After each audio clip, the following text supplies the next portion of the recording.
5절에서 22절 말씀인데요. 제가 가진 성경으로 신약 성경 186페이지입니다. 우리 다 같이 자리에서 일어나셔서 한 절씩 교독하도록 하겠습니다. 제가 먼저 봉독하겠습니다. 그들이 조밥 먹은 후에 예수께서 시몬 베드로에게 이르시되 요한의 아들 시몬아 내가 이 사람들보다 나를 더 사랑하느냐 하시니 이르되 주님 그러하나이다.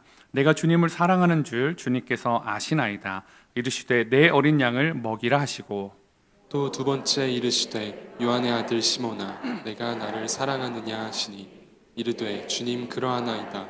내가 주님을 사랑하는 줄 주님께서 아시나이다. 이르시되 내 양을 치라 하시고 세 번째 이르시되 요한의 아들 시몬아 내가 나를 사랑하느냐 하시니 주께서 세 번째 내가 나를 사랑하시느냐 하심으로 베드로가 근심하여 이르되 주님 모든 것을 아시오매 내가 주님을 사랑하는 줄을 주님께서 아시나이다. 예수께서 이르시되 내 양을 먹이라. 내가 진실로 진실로 내게 이르노니 내가 젊어서는 스스로 띠띠고 원하는 곳으로 다녔거니와 늙어서는 내 팔을 벌리리니 남이 내게 띠띠우고 원하지 아니하는 곳으로 데려가리라. 이 말씀을 하심은 베드로가 어떠한 죽음으로 하나님께 영광을 돌릴 것을 가리키심이로라. 이 말씀을 하시고 베드로에게 이르시되 나를 따르라 하시니 베드로가 돌이켜 예수께서 사랑하시는 그 제자가 따르는 것을 보니 그는 만찬석에서 예수의 품에 의지하여 주님을 파는 자가 누구오니까 묻던 자더라. 이에 베드로가 그를 보고 예수께 여짜오되 주님 이 사람은 어떻게 되겠사옵나이까? 예수께서 이르시되 내가 올 때까지 그를 머물게 하고자 할지라도 내게 무슨 상관이냐? 너는 나를 따르라 하시더라. 아멘. 자리에 앉아주시기 바랍니다. 우리는 지난 한 주간 이 베드로의 이야기를 많이 살펴봤는데요. 오늘 이 베드로의 이야기가 가장 베드로의 삶 가운데 뜨겁고 아름다운 그 예수님의 사랑의 결말 부분입니다. 그게 요한복음 21장인데요. 그 아름다운 결말의 장소가 오늘 성경에 보니까 디베랴 호수, 갈릴리 호수라는 또 다른 이름인데요. 이 갈릴리 호수입니다. 요한복음 21장 1절 3절을 보니까 그 후에 예수께서 디베랴 호수에서 또 제자들에게 자기를 나타내셨으니 나타내신 일은 이러하니라. 시몬 베드로와 디두모라 하는 도마와 갈릴리 가나 사람 나다나엘과 세베대의 아들들과 또 다른 제자 둘이 함께 있더니 시몬 베드로가 나는 물고기 잡으러 가노라 하니 그들이 우리도 함께 가겠다 하고 나가서 배에 올랐으나 그날 밤에 아무것도 잡지 못하였더니 라고 성경은 설명을 해주고 있습니다. 지금 디베랴 호수, 갈릴리 호수에 예수님의 11명의 제자 중에 몇 명이 모여 있는 거죠? 7명입니다. 제가 다 세워왔습니다. 여러분 걱정하지 마세요. 7명이에요. 7명. 7명이 있는데요. 예수님이 죽기 전과 다름없이 누가 무리들을 지금 리더하고 있을까요? 베드로가 하고 있습니다. 베드로가 자신은 오늘 물고기 잡으러 갈 건데 나는 갈 거야 라고 딱 하니까요. 다른 6명이요. 우리도 가자 라고 하면서 베드로를 뒤따르고 있습니다. 이제 이 베드로와 이 6명의 밤 낚시가 시작되고 있습니다. 여러분, 이 베드로의 모습을 보면서 여러분 평상시에 어떤 생각을 하셨나요? 야, 이 베드로 진짜 실망스럽다. 결국 예수님을 모른다고 부인하더니 고향으로 돌아와가지고 낚시를 하고 있어. 자기만 하는 것도 아니라 심지어는 다른 사람을 선동해가지고 낚시를 하는 그런 삶을 산다는 게 말이 돼? 혹시 이런 생각을 하고 계시지는 않나요? 아니면 결국 베드로가 믿음에서 낭망하고 떨어져서 자포자기해서 결국 예전에 버렸던 다시 배와 그물을 붙잡고 먹고 살기 위한 생계를 위한 다시 업으로 돌아갔구나 이런 생각을 하시나요? 만약에 그렇다면 여러분 오늘 이 여러분의 생각을 조금 바꾸셔야 될 것 같습니다. 한번 시계를 조금 돌려가서 앞으로 한번 돌려보도록 하겠습니다. 예수님이 잡히시던 밤에 제자들은 각기 자기 살 길을 찾아서 다 뿔뿔이 흩어졌습니다. 그 중에서 그나마 2명 요한과 베드로만이 예수님의 그 잡히신 모습을 보고 멀찍이 서서 예수님을 따라가고 있습니다. 결국에는 대제사장 가야바의 뜰까지 쫓아가게 됩니다. 그리고 거기에서 어떤 일을 경험하게 됩니까? 정말 차라리 안 갔으면 나았을 텐데 베드로는 거기에서 주님을 부인하는 일 무려 3번이나 모른다고, 마지막에는 심지어 예수님을 저주하며 나는 이 사람과 상관이 없는 인생이다, 그런 사람이다 라고 선포하고 도망치게 됩니다.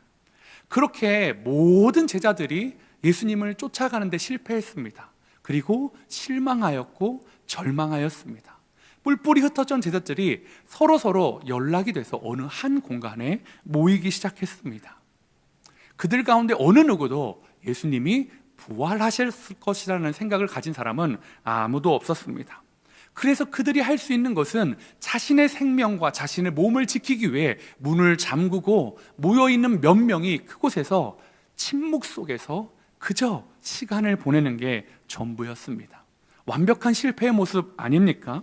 다만 이 제자들이 실패했음에도 불구하고 참 위대한 믿음을 보여준 사람들이 있습니다. 막달라 마리아와 야고보와 요한의 어머니인 살로메, 그리고 예수님의 제자 중 또 다른 야고보라는 이름을 가진 사람이 있는데 그 어머니 마리아, 이 세 여인만이, 이 여인들도 사실 예수님의 부활을 믿는 것이 아니라 예수님의 시체에 향품을 바르기 위해서 예수님의 무덤을 찾아가는 결단을 아침 일찍 하고 나아갑니다. 그녀들에게는 문제가 있었습니다. 이 세 여인들은 갔을 때 경비병이 어떻게 있을까가 걱정이었습니다. 돌을 어떻게 굴려야 할까가 걱정이었습니다. 그런데요, 아무도 제자들 중에 누구도 아무도 내가 돌을 어떻게 해주겠다, 경비병을 어떻게 해주겠다는 사람은 아무도 없었습니다. 왜냐하면 그들의 생각이 계속 예수님의 죽음과 앞으로 어떻게 해야 되는지에서 조금 더 움직이지 못하고 생각이 멈춰 있었기 때문입니다. 이 세 여인이 예수님의 무덤을 방문한 다음에 우리가 아는 것처럼 부활하신 주님을 만나고 제자들에게 그 소식을 전하게 됩니다. 그리고 제자들은 그 소식을 들었지만 그 진위 여부를 확신할 수가 없었습니다.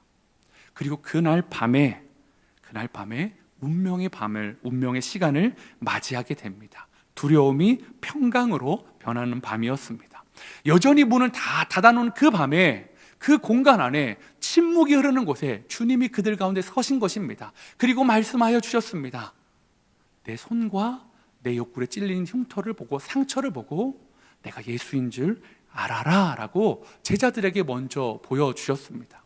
근데 그 공간에는요, 모든 11명의 제자가 다 있었던 것이 아니었습니다. 몇몇이 없었던 것 같습니다. 성경은 그 중에 도마라는 사람이 빠져 있었고, 그는 그래서 자신도 예수님의 못자국 난 손과 창자국 난 그 흉터를 보아야지만이, 손가락을 넣어보아야지만이 예수님이 부활하셨다는 것을 믿겠다라고 그렇게 외쳤습니다. 8일이 지났습니다. 그리고 모든 제자들이 모여 있을 때에 다시 주님이 그들 가운데 서셔서 도마에게 말씀하여 주십니다. 내 손에 못자국과 내 창자국을 보아라 라고 말씀하여 주십니다.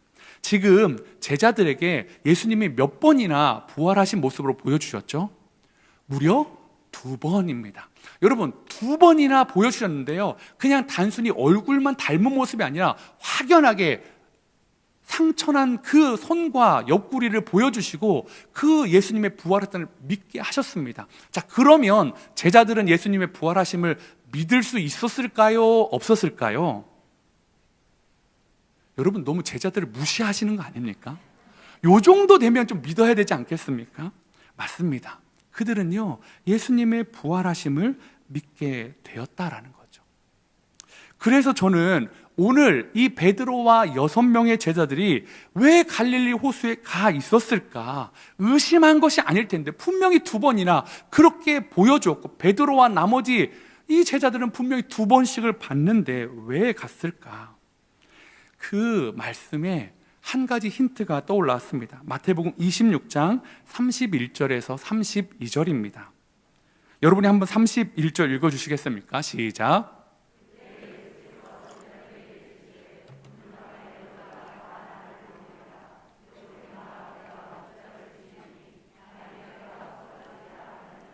그러나 내가 살아난 후에 너희보다 먼저 갈릴리로 가리라. 분명히 예수님은요, 너희가 나를 다 버리고 갈 것이다 라고 말씀하셨습니다. 그때 제자들이 이 말에 멘탈이 급격하게 흔들리면서 나는 아닙니다, 아닐 텐데 라고 생각하는데, 베드로가요 이 말을 듣고 이렇게 이야기하죠. 모두 주를 버릴지라도 자신은 결코, 제가 이 결코라는 단어를 세세 영원히라고 번역을 했습니다. 영원히 버리지 않을 것입니다 라고 외치는 것이 이 말씀입니다. 즉 베드로는요, 지금 예수님이 하셨던 말씀 중에서 어디에 포커스가 있나요? 너희들이 다 나를 버릴 거 할 때 나는 그렇지 않을 겁니다라는 거, 여기에 온 마음이 쏟아져 있다 보니까 예수님이 중간에 해주셨던 이 말씀을 잊어버렸습니다. 무슨 말씀이요? 내가 살아난 후에 너희보다 먼저 갈릴리로 가리라. 베드로는 그래서 이 말씀을 잊어버리고 있었고 제자들도 다 잊고 있었는데, 그 부활하신 그 아침에 여자 3명이 듣고 온 이 말을 이렇게 다시 전해줍니다. 마태복음 28장 7절과 10절인데요. 또 빨리 가서 그의 제자들에게 이르되 그가 죽은 자 가운데서 살아나셨고 너희보다 먼저 갈릴리로 가시나니 거기서 너희가 배우리라 하라. 보라, 내가 너희에게 일렀느니라 하거늘. 10절에는 또 이렇게 말합니다. 이에 예수께서 이르시되 무서워하지 말라. 가서 내 형제들에게 갈릴리로 가라 하라. 거기서 나를 보리라 하시니라. 여러분, 지금 예수님이 부활하신 다음에 이 3명의 여인들에게 갈릴리에서 제자를 만나주겠다라고 분명히 약속해 주신 것을 그들에게 전해라 라고 말해 주었다라는 것입니다. 이 제자들은 이미 2번이나 예수님을 만난 다음에 또 만날 장소를 당연히 기억하고 듣고 그 자리로 갑니다. 어딥니까? 디베랴 호수요, 갈릴리아 호수로 가 있다라는 것입니다.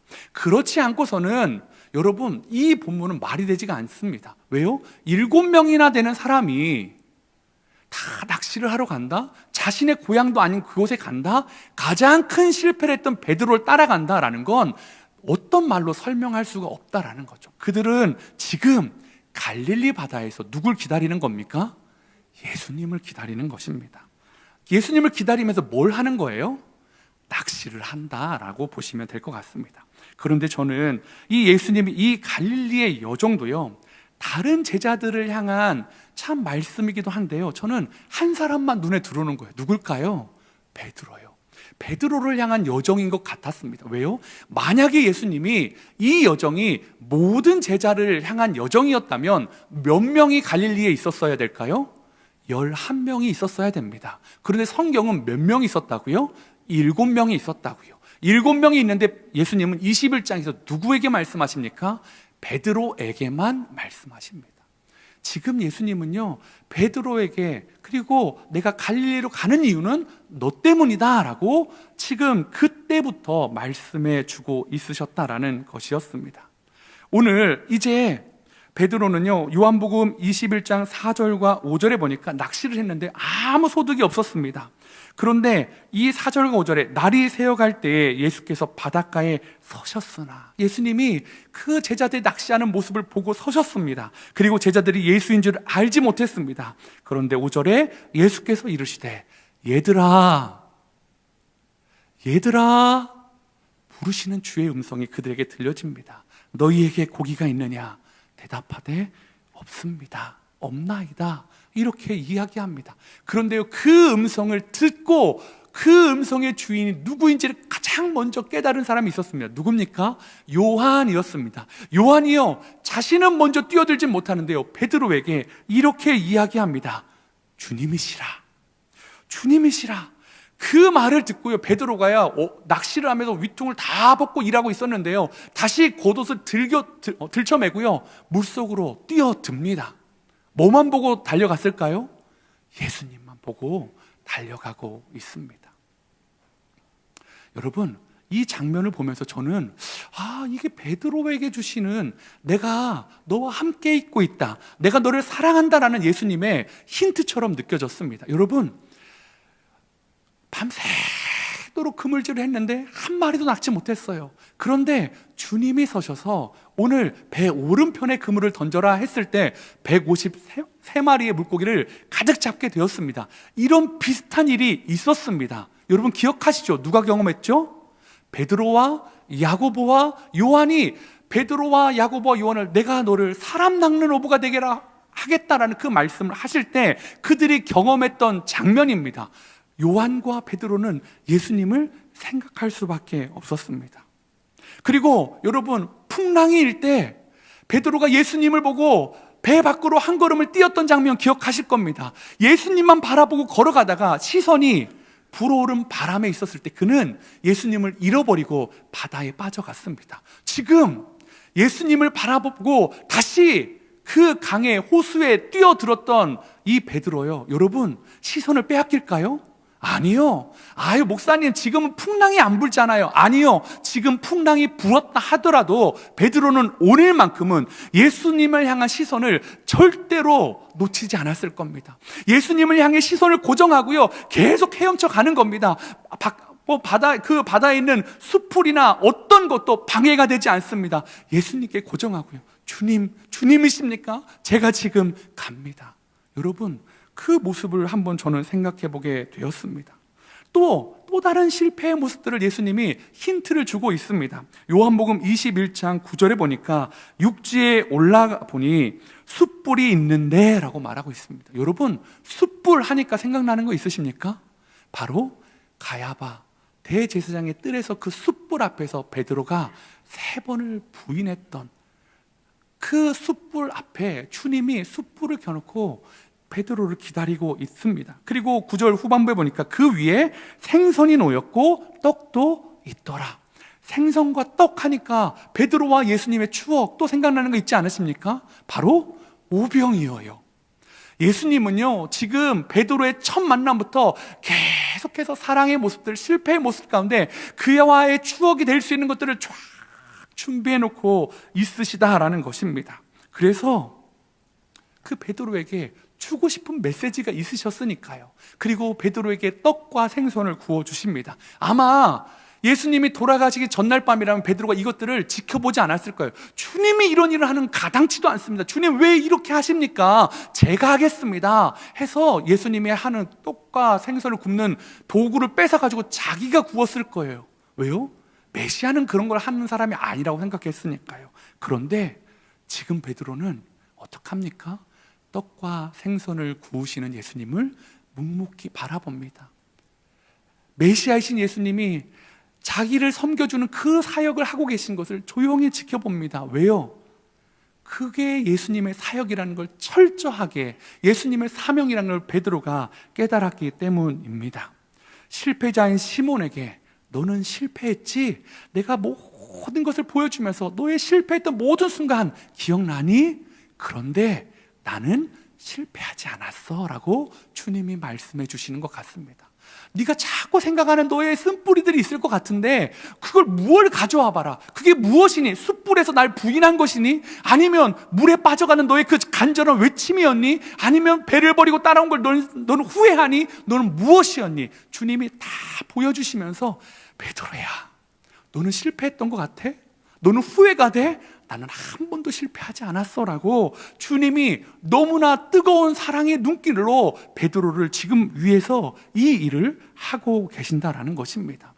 그 대제사장 뜰에서 마주쳤던 그 주님의 눈길이 맞았어요. 원망의 눈빛이 아니었어요. 미워하는 눈빛이 아니었어요. 어떤 눈빛이었다고요? 사랑하는 눈빛. 장차 너는 개바가 될 거야.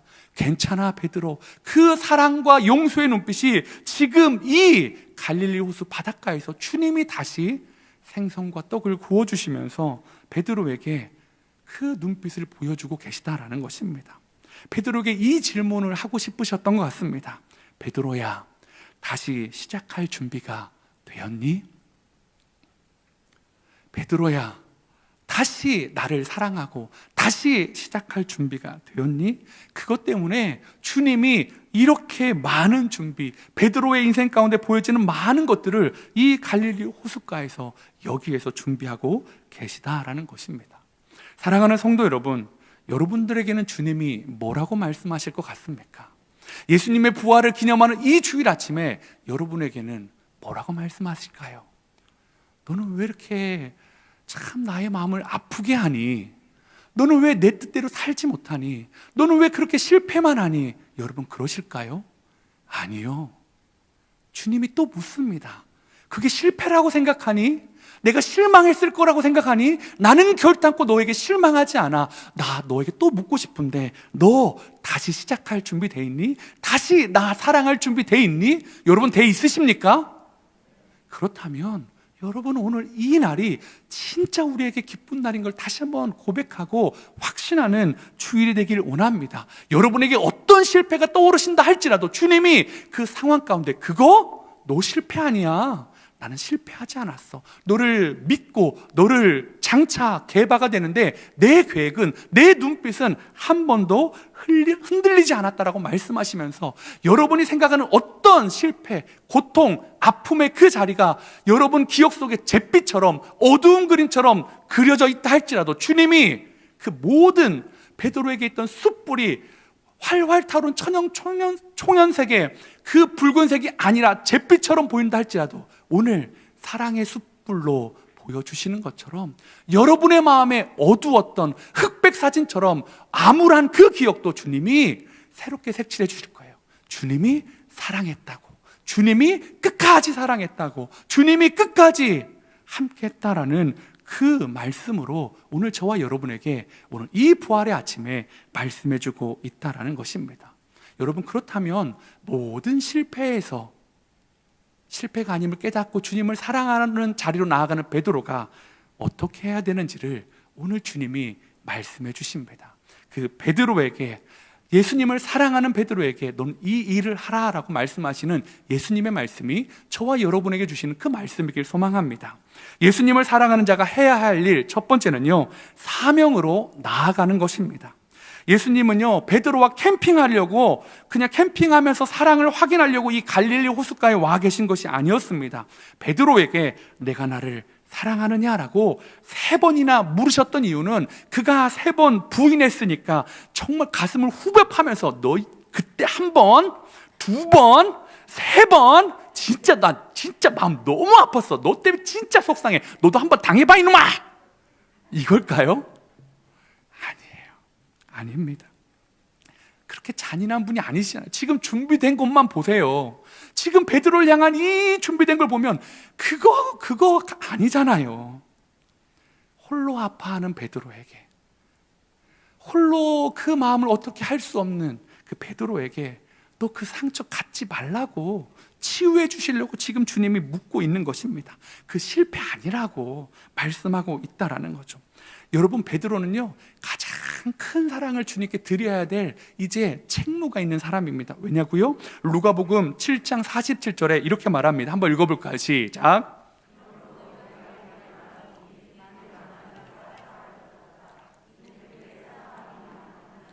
사함을 받은 일이 적은 자는 적게 사랑하느니라. 여러분 용서함이 받은 게 적은 사람은 어떻게 해요? 적게 사랑한대요. 여러분 12명의 제자들 중에, 특별히 이 남겨진 11명의 제자들 중에 누가 가장 예수님께 가장 많은 실패를 용납받았나요? 베드로입니다. 그러면 그 많은 실패를 용납받은 베드로는 어떻게 해야 될까요? 제자들 중에 가장 많은 사랑을 주님께 올려드릴 수밖에 없습니다. 이제는 베드로는요 1등입니다. 어떤 1등이요? 높은 1등 아니고, 예전에는 높은 1등 되고 싶었는데 지금은 그 높은 1등 아닙니다. 가장 큰 실패 1등 아닙니다. 어떤 1등입니까? 가장 사랑하는 1등입니다. 사랑을 드려야 되는 1등입니다. 그래서 주님이 부활하셔서 베드로에게 개인적으로 첫 질문하신 게 이겁니다. 네가 나를 사랑하느냐? 네가 이 사람들보다 나를 더 사랑하느냐? 네가 이 사람들보다 더 많이 용서함 받았고 용납 받았는데 그러면 너는 이 사람들보다 나를 더 사랑해야 되지 않겠니? 라고 주님이 물어보고 계신다라는 겁니다. 저는요 이 물어보심이 너무 감사했어요. 여러분 보세요. 너무 큰 죄를 지면요 어떡하죠? 말을 못해요. 베드로는요 만약에 주님이 이 말의 포문을 열어주시지 않았다면 주님께 주님 사랑해요 라는 말을 못했을 거예요. 왜요? 해온 것들이 있으니까요. 그냥 자기 안에 있는 그 자기만의 죄책감이요. 그래서 주님을 본데 사랑하는데 사랑한다고 말할 수가 없는 거예요. 너 그렇게 해놓고 사랑한다고 할 수 있어? 날 3번이나 부인했는데, 이렇게 했는데, 저 모습이 있었는데. 그러면 말을 못하니까요. 그런데요, 주님의 사랑은 뭐예요? 말 못할 건 아시고 먼저 물어봐 주시는 거예요. 네가 이 사람들보다 나를 사랑하느냐? 그 질문을 받은 베드로가요, 마음이 아팠을까요? 아팠겠죠. 그런데요, 감사가 더 컸어요. 주님이 물어보지 않으셨다면 나는 말할 수 없었을 거예요. 사랑한다고 말할 수도 없는 그런 마음이 제 안에 있었는데요, 주님 물어보시니까요, 제가 말씀드릴게요. 주님 사랑해요. 주님 하시잖아요. 그렇게 지금 베드로가 말할 수 있는 겁니다. 예수님의 사랑입니다. 예수님의 은혜입니다. 너 마음 아파봐라가 아니라 아파하지 마라. 내가 네 마음에 있는 거 아는데 네 입으로 좀 듣고 싶다. 다시 출발할 준비 돼 있니? 사랑할 준비 돼 있니? 네, 주님 사랑합니다. 베드로가 이렇게 말하고요, 주님은 거기에만 머물러 있지 말고 이제 그러면 사명의 자리로 나올 수 있겠니? 라고 베드로를 당겨오십니다. 새로운 사명일까요? 아닙니다. 이전부터 받았던 사명입니다. 너는 장차 개바가 될 것이라고 했을 때부터 말씀해 주신 거예요. 뭐예요? 너는 사람을 낚는 어부가 될 것이다 라고 말씀해 주셨잖아요. 그때 주신 사명이에요. 너는 내 양을 먹이라 라는 그 사명 말입니다. 그때부터 예수님의 사명은요, 변하지 않았어요. 그때부터 예수님은 베드로를 바라보는 시선도 변하지 않았습니다. 사명도 변하지 않았습니다. 그리고 사랑을 확인하면서 다시 그 사명을 베드로에게 들려줍니다. 여러분, 이제 베드로는요, 예수님의 양을 무엇으로 먹여야 될까요? 예수님으로 먹여야 됩니다. 예수님의 양, 내 양을 무엇으로 먹여요? 예수님으로 먹여야죠. 예수님의 사랑으로 먹여야죠.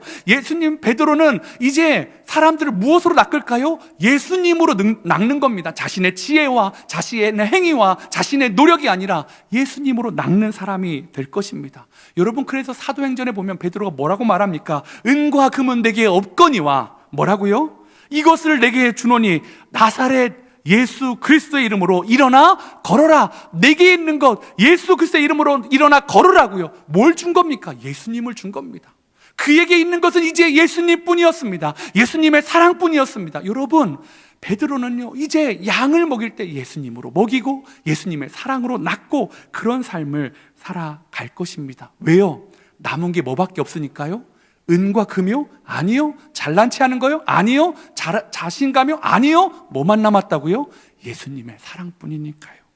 그래서 그는 예수님께 3번이나 사랑한다고 말할 수 있는 기회를 주님이 열어주십니다. 요한복음 21장 18절에서 19절에 보니까 내가 진실로 내게 이르노니 내가 젊어서는 스스로 띠띠고 원하는 곳으로 다녔거니와 늙어서는 내 팔을 벌리리니 남이 내게 띠띠우고 원하지 아니하는 곳으로 데려가리라. 이 말씀을 하심은 베드로가 어떠한 죽음으로 하나님께 영광을 돌릴 것을 가리키심이로라. 이 말씀을 하시고 베드로에게 이르시되 나를 따르라 하시니, 나를 사랑하느냐와 그리고 19절에 나를 따르라 하시는 그 사이에 하나가 있습니다. 뭐가 있냐면 예수님이 베드로의 죽음을 말씀해 주셨습니다. 어떻게 죽냐고요? 내 팔을 벌리리니, 늙어서는 내 팔을 벌리리니 남이 내게 띠띠우고 원하지 않는 곳으로 데려가리라. 이 팔을 벌리다라는 게 뭘 의미할까요? 그의 죽음을 의미합니다. 그런데요, 이 당시의 사람들은 다 알았어요. 팔을 벌리는 게 십자가에서 죽는다라는 것이죠. 스토아파의 대표적인 철학자였던 두 사람이 이렇게 이야기합니다. 에픽테투스는 이렇게 이야기합니다. 십자가에 달렸던 사람들처럼 팔을 벌려라 라고 그의 책에서 이렇게 기술했습니다. 세네카는요, 이렇게 또 책에 썼습니다. 십자가 나무틀 위에서 팔을 벌리고 있는 다른 사람들에 관해서 그는 그의 책에서 이야기하고 있다는 거예요. 즉, 십자가는 무엇입니까? 팔을 벌리는 곳입니다. 주님이 베드로에게 이렇게 말하고 있는 것입니다. 너 팔을 벌릴 거야. 너 십자가에서 죽을 거야. 지금 예수님은 베드로에게 그의 마지막에 대해서, 사명의 종착지에 대해서 그림을 그려주고 있다라는 거죠. 그리고 베드로는 그 팔이 벌려지는 순간을 기대하며 달려갑니다. 그리고 어떻게 해요? 팔이 벌려지는 순간 그들에게 부탁하죠. 간청하죠. 나를 거꾸로 십자가에 매달아 주십시오. 나의 사랑하는 주님과 나는 함께 같은 모습으로 죽을 수 없사오니 나를 팔을 벌려서 나를 거꾸로 매달아 주십시오. 여러분, 어떻게 그렇게 할 수 있었을까요? 어떻게 베드로가 그럴 수 있었을까요? 예수님의 끝까지 사랑하심이었습니다.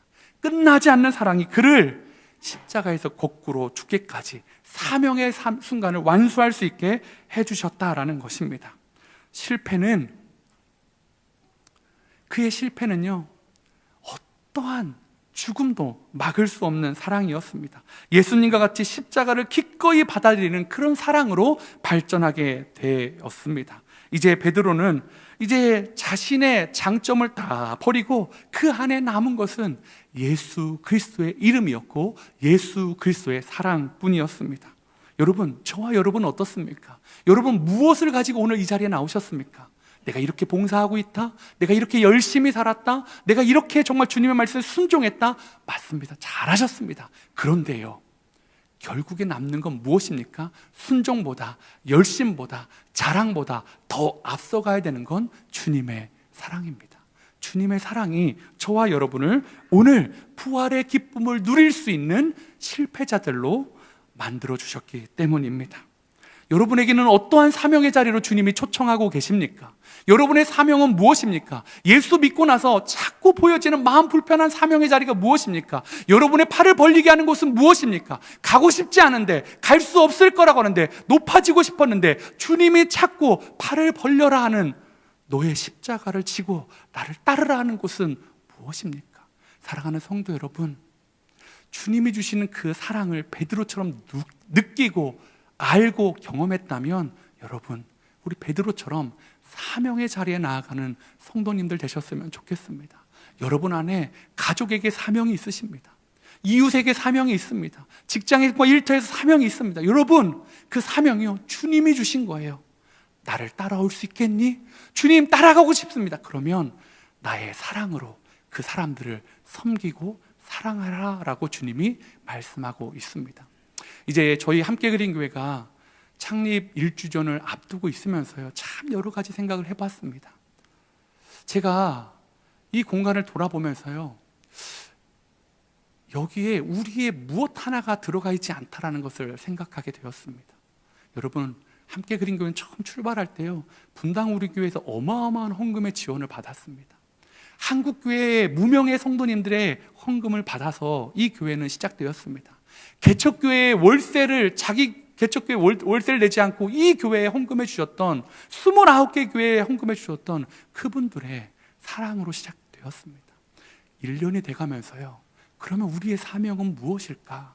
우리의 예배당은 이렇게 좋아졌고 우리의 모습은 이렇게 좋아졌는데 그러면 우리의 사명은 무엇일까? 잘 누리는 것도 좋은데 뭘까를 생각해 보게 되었습니다. 그러다가요, 이제 다음 주에 헌금을 하려고 합니다. 창립 기념 주일이에요. 헌금 이름은 꿈 넘어 꿈 헌금입니다. 이 헌금을 통해서 모아지는 것은 잘 모아뒀다가요, 우리 함께 그린 교회가 시작했던 것처럼 누군가의 월세로, 누군가의 작은 돈으로 함께 그린 교회가 분당 우리의 헌금 시작된 것처럼 모아서요, 이미 시작되고 있는 5개의 또 다른 개척교회들을 후원하려고 합니다. 그리고요, 이거는 여기에만 멈추지 않을 겁니다. 앞으로요, 서울권 시작됐으니까요, 경기권, 충청권, 강원도권, 전라도권, 저기 경상도권, 제주권, 이렇게 해서 계속해서 이 교회들 안에, 이 지역 안에 있는 정말로 조금만 우리가 받았던 그 사랑을 받으면 정말 행복하게 목회할 수 있고 정말 행복하게 일어날 수 있는 그런 교회에 쓰임을 받으려고 합니다. 우리 꿈 넘어 꿈입니다. 그래서 여러분, 이제 창립기념제 이 헌금 할 텐데 여러분 마음이 있으시면요, 그래 그렇지, 우리가 받은 거 누리는 것이 아니라 우리의 사명은 나눠주는 거였지, 우리의 초심을, 우리의 첫 자리를 잃지 않는 거지 하는 분들은 그렇게 헌금해 주시면 너무 감사할 것 같습니다. 그렇게 쓰겠습니다. 그리고요, 또 하나는요, 제가 창립주일 때 우리가 너무 감사한데요, 사실 우리 성도님들 애써주시는데요, 한 번도 같이 이렇게 전교인이 밥 먹은 적은 없더라고요. 식사를 하려고 합니다. 교회가 헌금이 잘 준비가 되어져 있는데요, 제가요, 이거 교회 돈 안 쓰면 안 되나? 이런 생각을 했습니다. 왜 그랬을까요? 제가 여러분 대접하고 싶은 거예요. 제가 1년 동안 여러분한테 너무 사랑을 많이 받았잖아요. 제가 대접한다고 하니까 목사님이 다요? 아니요, 다 할 수 없어요. 제가 조금, 그리고 여러분들 중에서도요, 함께 그린 교회에서 1년, 몇 개월, 며칠 생활하면서 나는 참 이 옆에 있는 누군가 때문에 따뜻한 사랑을 받았지. 나 이 집사님한테, 이 권사님한테, 이 성도님한테 나 밥 한 끼 한 번 정도는 나 대접할 수 있는 사랑을 받은 것 같아 하면 그냥 그렇게 5,000원, 6,000원, 7,000원 그렇게 우리 식비처럼 이렇게 헌금했으면 좋겠어요. 그러면요, 그날 그거 모아서요, 그걸로 우리 밥 먹으려고. 부족하면 말씀드렸잖아요. 교회에 있어요. 그걸로 할 거예요. 그런데 우리가 하나는 이웃을 향한 사랑으로 그렇게 쓰고요, 하나는 우리에게 이렇게 좋은 동역자들을 주신 마음으로 그걸 이렇게 썼으면 좋겠어요. 그래서 그냥 헌금할 때 식사 아니면 식 이렇게 쓰시면요, 아 이거는 밥하라는 데 쓰라는 거구나 해서, 그렇게 해서 창립주일 때 우리가 무명의 함께 그린 교회 성도님들에게 식사 대접하는 걸로 그렇게 했으면 좋겠습니다. 그래서요, 우리가 그걸 기억해서 앞으로도 우리는 사명의 자리에 서서 남을 섬기고 남을 사랑하고 남을 위해 기꺼이 우리의 것을 조금씩 내어줄 수 있는 그런 사명자들 되기를 소망해 봅니다. 예수님을 사랑하는 자가 해야 할 일 두 번째는요, 비교를 멈추고 예수님께 시선을 두는 것입니다. 요한복음 21장 15절 보면, 그들이 조밥 먹은 후에 예수께서 시몬 베드로에게 이르시되 요한의 아들 시몬아, 내가 이 사람들보다 나를 더 사랑하느냐 하시니. 여러분, 이 말 어디서 많이 어투 들어본 거 아닙니까? 누가 쓰던 말일까요? 베드로예요. 베드로가 네가 다 너희들 나를 부인할 것이다 했을 때 뭐라고 했죠? 여기 있는 사람들이 모두 다 부인할 줄, 나는, 얘네들 싸잡아도 도매금으로 얘네는 그렇지 어떨지 모르지만 나는 그렇지 않아. 늘 비교하는 베드로였습니다. 그런데 주님이 물어보세요. 너 비교하는 사람이었는데 다시 비교급으로 예수님이 물어보고 있다라는 거죠. 모든 사람은 다 주님을 버릴지라도 나는 버리지 않겠느냐는 그 베드로의 그 얄팍한 정말 그 마음 가운데 예수님이 요한의 아들 시몬아, 네가 이 사람들보다 나를 더 사랑하느냐라고 물으실 때, 저는 이 사람들보다 더 사랑합니다가 아니었습니다. 그는요, 고개를 숙일 수밖에 없었습니다. 비교하지 않습니다. 주님, 제가 주님 사랑합니다 라고 그렇게 고백하고 있습니다. 사랑하는 함께 그린 교회 성도님들, 우리 옆에 분하고 너무 비교하지 마십시오. 옆에 분이 뭘 하든 너무 신경 쓰지 마십시오. 아, 이 사람은 이런 것 때문에 훌륭하네? 훌륭하다고 생각하면 어떤 생각이 들까요, 여러분 안에? 자괴감, 나는 왜 못할까? 반대로, 아, 이 사람은 나보다 좀 못하네 하면 어떤 마음이 들까요? 교만함, 아, 나는 이 사람보다 낫네. 여러분, 그렇게 마음을 먹는 순간 다 풍랑에 빠져 들어갑니다. 뭘 바라봐야 될까요? 옆 사람이 아니라, 옆 사람이 뭘 하고 있느냐가 아니라, 옆 사람이 어떻게 행동하느냐가 아니라 뭘 바라봐야 된다고요? 예수님이요. 예수님께 초점을 맞추고 나와 예수님의 관계만 점검하면 된다라는 것입니다. 그런데요, 이렇게 말했는데도 베드로는 너무 궁금한 거예요. 자신의 앞날은 들었는데 나만큼 사랑했던 제자가 옆에 있잖아요. 요한, 얘는 어떻게 돼요, 주님? 주님이 묻습니다. 22절에 예수께서 이르시되 내가 올 때까지 그를 머물게 하고자 할지라도 내게 무슨 상관이냐, 너는 나를 따르라 하시더라. 주님은 이렇게 말씀하십니다. 야, 요한과 네게 무슨 상관이냐? 너에게 주셨던 모든 상처를 내가 다 용서했고 사랑했고 흔들리지 않고 보였는데 요한에게 내가 뭘 주든 너에게 무슨 상관이냐? 요한이 100데나리온을 받든 10,000달란트를 받든 그게 무슨 상관이야? 너한테 준 나의 사랑이 부족하니? 여러분에게 주신 사랑이 부족합니까?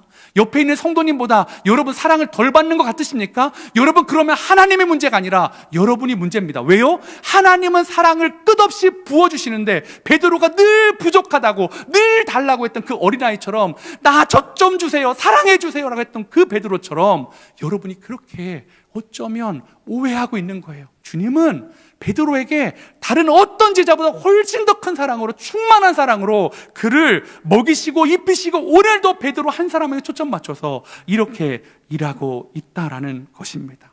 여러분, 우리 다른 사람 보면서 많이 칭찬해 주자고요. 함께 그린 게 이런 분이 있구나, 이렇게 사랑받는 분이 있구나, 나도 그렇게 해야지. 그것만 보고요, 비교하지 말자고요. 여러분, 주님이 저와 여러분을 우리의 모든 죄를 다 용서함 받을 만큼 이미 충분히 사랑해 주셨습니다. 믿으십니까? 우리는 이제 그런 공동체입니다. 충분한 사랑을 받은 공동체 안에 부모에 대한 원망도 비교식도 다 내려놓고 떳떳하게 자존감 높은 아이들로, 오, 너는 그런 거 받았어? 난 요거 받았어, 자랑할 수 있는 함께 그린 교회 성도님 되시기를 축복합니다. 이제 말씀을 정리하겠습니다. 가장 사랑하는 베드로, 그죠? 가장 실패했기 때문에 사랑할 수밖에 없었던 그 베드로, 주님이 뭘 말씀하신다고요? 내가 나를 사랑하느냐, 사명의 자리로 불러주십니다. 그리고 비교하지 말고, 아무하고도 비교하지 않은 나의 사랑을 너에게 주었던 것처럼 너도 나에게 그 사랑을 주면 좋겠다라고 주님이 말씀하십니다. 이 부활절 아침 우리가 어떤 것보다 이 사랑을 드리는 저와 여러분 되시길 축복합니다. 우리 이 마음을 담아서 우리 좀 기쁘게 찬양하길 원합니다. 주 하나님, 독생자 예수, 날 위하여 오시었네. 내 모든 죄 다 사하시고 죽음에서 부활하신 누구의 구세주요? 요한의 구세주요? 베드로의 구세주요? 아닙니다. 나의 구세주. 믿으십니까? 우리 박수 치면서 한번 찬양하도록 하겠습니다.